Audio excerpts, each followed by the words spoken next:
Salut, c'est Trado, je suis content de vous retrouver pour la mise à jour de l'analyse technique du CAC 40. Que penser de cette séance? Et surtout, après 1,04%, attendez que les marchés américains ouvrent avec des progressions vraiment très importantes. Je suis en train de regarder à l'heure où je parle maintenant.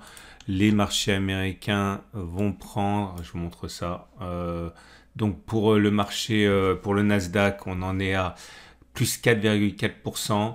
Pour le SP500, plus 3% et pour le Dow Jones, plus 2%. Donc, tout se passe a priori, mais j'en sais rien, je ne suis pas dans le secret des dieux, comme on pouvait le penser, à savoir un contact avec le haut de la résistance journalière et éventuellement une cassure de cette résistance hebdomadaire. On reviendra un petit peu plus tard pour le plan.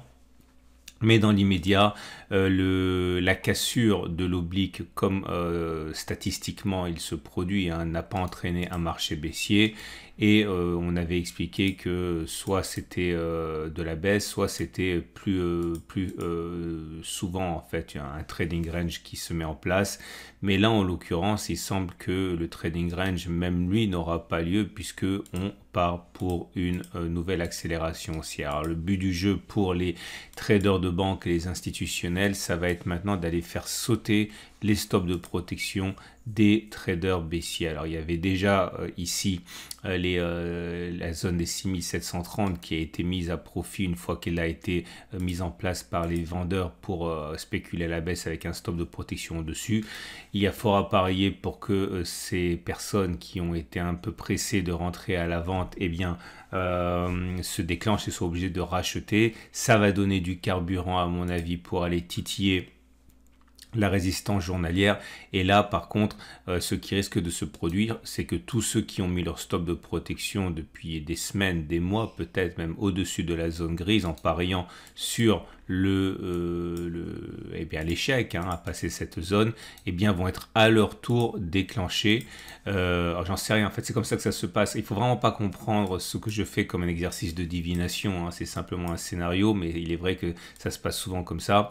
Tous ceux qui ont mis un stop de protection au-dessus de la zone grise, trop près en fait, risquent d'être à leur tour déclenchés, accélérant le phénomène de hausse. Et donc vous comprenez pourquoi j'ai mis mon stop de protection aussi haut. Et en tout cas, rappelez-vous, et là je brûle un petit peu les étapes, mais mon 3/4 de risque pour mon trade baissier se situe dans cette zone orange, hein. Donc après, advienne que pourra. Pour l'instant, ce qu'on peut voir, c'est que la bougie est fort belle, hein, il n'y a rien à dire. Et encore, hein, vous voyez, ça aurait été bien mieux, entre guillemets, si les marchés français avaient clôturé plus tard pour tenir compte de ce qui s'est passé aux États-Unis. Bref, ce qui s'est passé, pour ceux qui l'ignorent, hein, c'est la Fed, hein, qui a dit que la politique américaine de la Fed allait s'assouplir. Bon, certains veulent croire que c'est un pivot, c'est-à-dire la différence, hein, le moment entre une orientation et une autre, le point pivot, c'est l'espoir que la Banque centrale américaine commence maintenant à avoir une politique monétaire qui ne soit plus restrictive mais plutôt expansionniste pour soutenir la croissance économique. C'est pas ça qu'il a dit Powell. Powell, il a dit que ça allait augmenter moins vite. C'est pas un pivot, hein. Et je crains encore une fois que certains prennent leur rêve pour des réalités, puisque encore une fois, il n'a pas dit qu'il arrêtait de monter les taux. Enfin bon, on verra. Dans l'immédiat, encore une fois, moi je vais enlever l'oblique, hein, parce que maintenant elle ne sert plus à rien. On a eu une bougie qui est bonne, puisqu'on termine dans le tiers haussier. La bougie Aiki-Nashi n'est pas aussi bonne, encore que, hein, puisqu'elle tient compte de la bougie précédente, mais ça reste quand même une bougie verte. Longue mèche haute, mais ça reste une bougie verte plutôt favorable. Et puis le 3-line break, encore une fois, qui enchaîne une belle bougie ici. Je ne les compte même plus, hein, mais bon, vous voyez, hein, c'est vraiment quelque chose qui est puissant comme outil.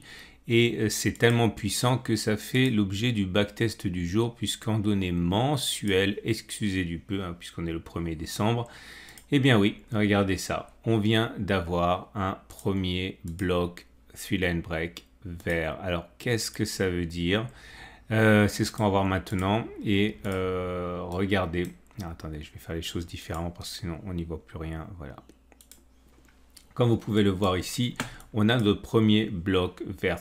Pourquoi? Parce qu'on a clôturé plus haut que les 3 blocs précédents, donc on a le droit de faire du vert. Okay, donc, On va tester la chose suivante, puisque c'est suffisamment rare pour être signalé. On va tester la stratégie qui consisterait à spéculer à la hausse pour le moyen long terme, maintenant qu'on a inscrit notre premier bloc vert. Alors, on a très peu d'occurrences, ben forcément, hein, déjà il y a beaucoup moins de blocs Tree Line Break que de bougies, mais en plus le CAC 40 est un indice jeune, donc je n'ai trouvé pour vous que 14 occurrences, même pas 12 occurrences, mais le résultat est quand même assez édifiant.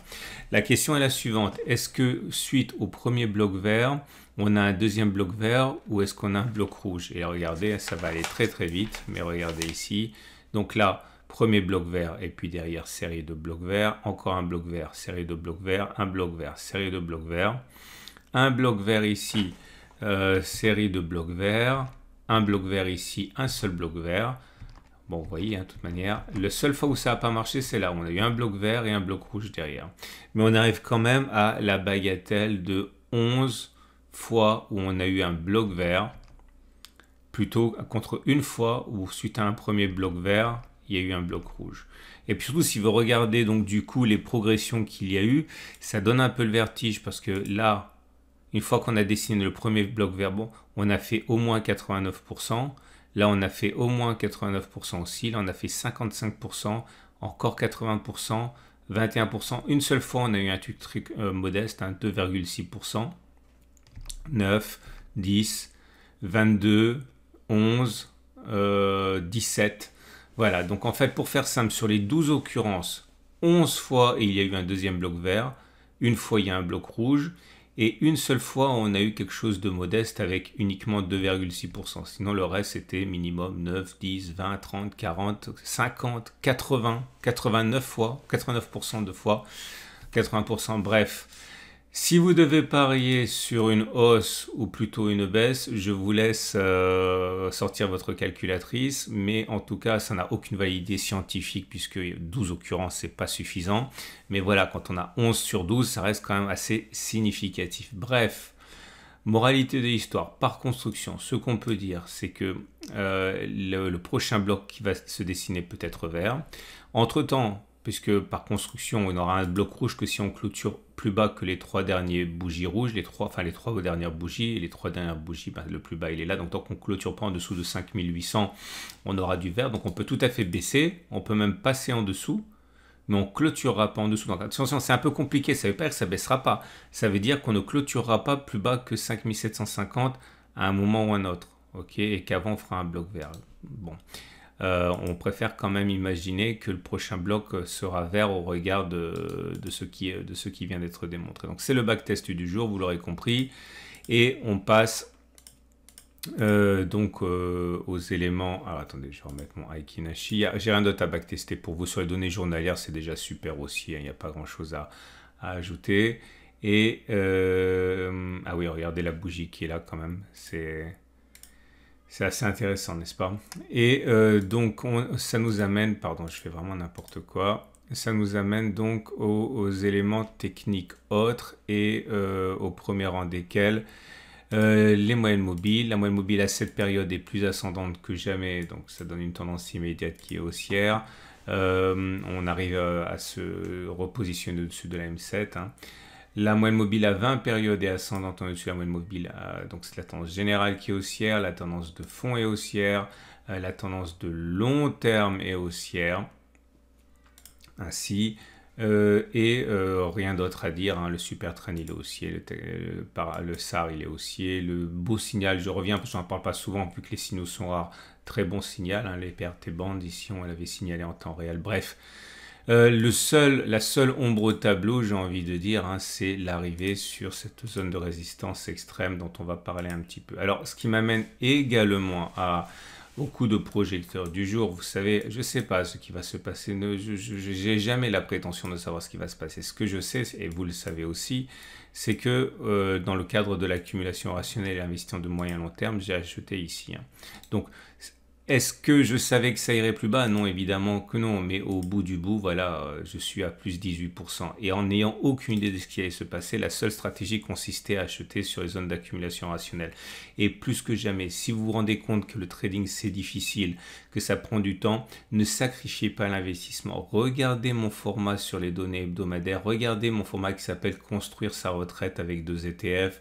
Il y a eu 2 vidéos cette semaine, une sur les ETF satellites, c'est-à-dire celles qui dynamisent votre patrimoine avec un peu d'émergents, un petit peu de le Japon, l'hydrogène, les jeux vidéo. Bref, ça c'est mon format une fois toutes les 2 semaines, et puis tous les samedis le format cœur par opposition à satellite, hein, où je vois les gros indices. Vous regardez ça, franchement, c'est simple, c'est rapide, et ça peut vraiment vous donner de l'air, hein, lorsque vous n'avez pas le temps de faire du trading. Je reviens, vous trouverez les liens par transparence et les vidéos à la fin. Et je reviens donc à l'Ichimoku, rien de plus, hein, c'est naturellement haussier. La tendance de fond est haussière, la tendance générale est haussière, la tendance immédiate est haussière. Et on va donc passer au trade du jour. Alors, que dire qui n'ait déjà été dit? Tout se passe ici de la manière qui était en fait la plus classique, à savoir une chasse au stop qui se met en place avant éventuellement de baisser.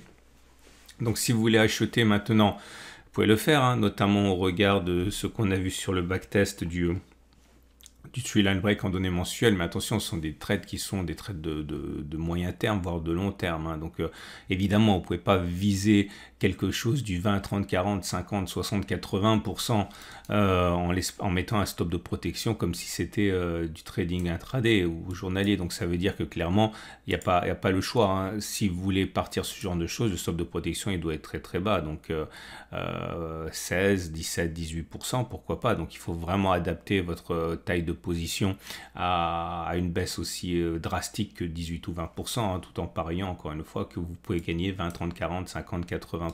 Donc ça c'est du trend de long terme.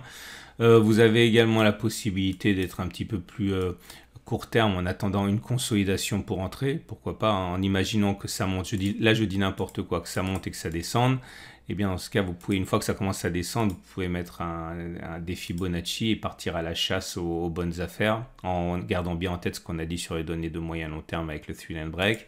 Maintenant, si vous êtes baissier, vous savez que moi, ma position n'a pas changé d'un iota, hein. J'attends que ça monte pour pouvoir prendre mes 3 quarts de risque. Je suis déjà rentré ici pour un quart de risque, vous le savez. Position perdante, hein, puisque j'en suis pour l'instant au moment où je parle à moins 2%, mais bon, c'était prévu, hein. Enfin c'était prévu, c'était inclus on va dire.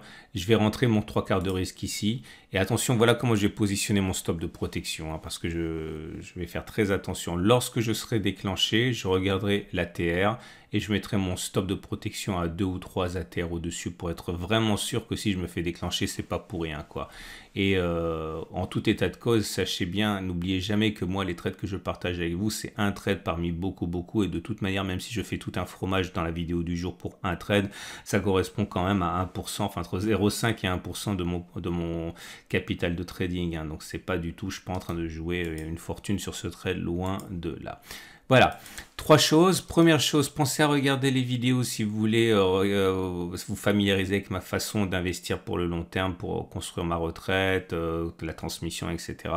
Ça s'appelle comme ça, construire sa retraite avec des ETF. Vous pouvez regarder également l'or, parce que l'or, pour beaucoup, on est parti pour un super cycle des matières premières, y compris de l'or. Donc vous pouvez regarder ça également. Et puis enfin, n'oubliez pas que je sais plus ce que je voulais dire, mais en tout cas, je vous souhaite une excellente journée et je vous dis à demain pour la mise à jour.